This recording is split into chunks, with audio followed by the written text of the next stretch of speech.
The Home Secretary Theresa May has ordered a review of anti-terrorism laws.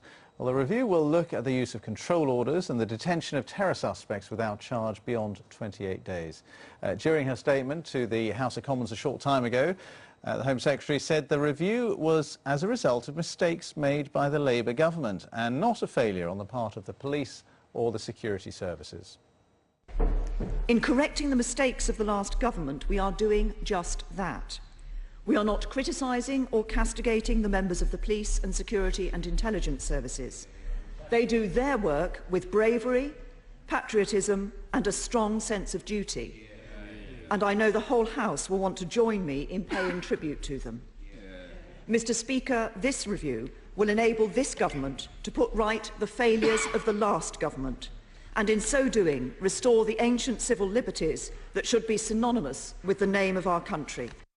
Well, in response to Theresa May, the Shadow Home Secretary Alan Johnson pointed out that the previous terrorism bill was supported by the Conservatives and the Liberal Democrats.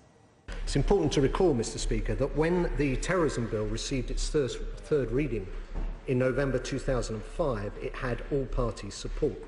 Both parties to this coalition government supported the bulk of the legislation that will now be reviewed.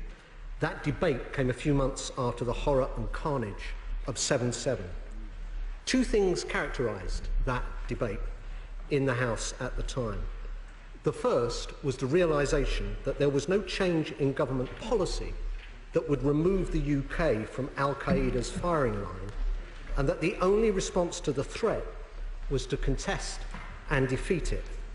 The second was the extraordinary lengths taken to proceed on the basis of consensus, not just with the then Shadow Home Secretary, the Right Honourable Member for Halton Price and Howden, and the Lib Dem spokesman Mark Oaten, but also with the Home Affairs Select Committee and with the Joint Committee on Human Rights.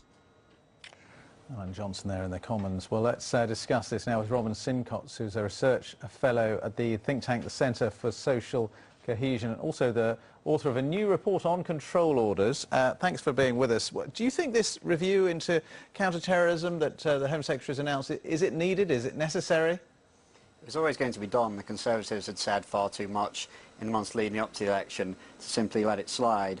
And so I think it was necessary from a political point of view. Whether there'll actually be sweeping changes, I'm very doubtful about. Control orders are something especially. I think the government are going to be mugged by reality on this. They are the best option we have available to us, unfortunately, and so I'd be amazed if the government actually decided to scrap them now.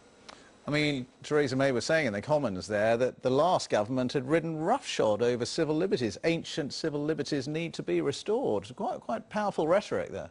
Very powerful rhetoric, but I think, as Alan Johnson said, the government did agree with these at the time, and they were measures brought in the prism in the aftermath of 7/7, which I think it should be remembered. And regardless of where you stand on this politically, I think it's important to note that Labour weren't wanting to abuse these powers in the last government, and I know that great oversight and great effort was made to try and retain, you know, our strength as a Western liberal democracy on things like control orders.